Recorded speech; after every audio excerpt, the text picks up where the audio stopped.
First at 5:30, in its effort to cut spending, the Trump administration wants to do away with the Department of Education, either by executive order, which is likely illegal, or with the help of Republican lawmakers. Stephanie Grinley spoke today with Maine Senator Susan Collins, the chair of the Senate Appropriations Committee, to find out where she stands. And Steph, what was the Republican senator's response? Well, Greg, Marissa, I asked her what this could mean for Maine if the Department of Education were cut entirely.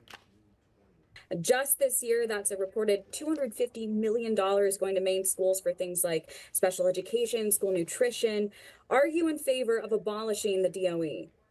I am not in favor of abolishing the Department of Education, but I do think it could be downsized. That's if she says it doesn't involve hurting programs vital in Maine, like Title I, where she says 63% of our public schools qualify because they serve low-income families. She has more questions if the DOE is abolished, like who would administer IDEA, the program that provides services to children with disabilities, or the TRIO program that helps connect students to higher education opportunities. Even so, as the chair of the Appropriations Committee, Collins tells me within these programs, there's fat that could be trimmed. Are there any things you could see going here in Maine? There may be some programs that don't need as many people to administer them.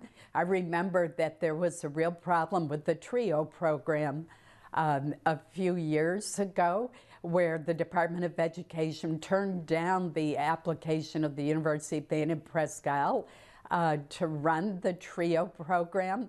And it was ludicrous. The reason was so bureaucratic. It had to do with the spacing, believe it or not, on the writing of the application. We've got to get away from that.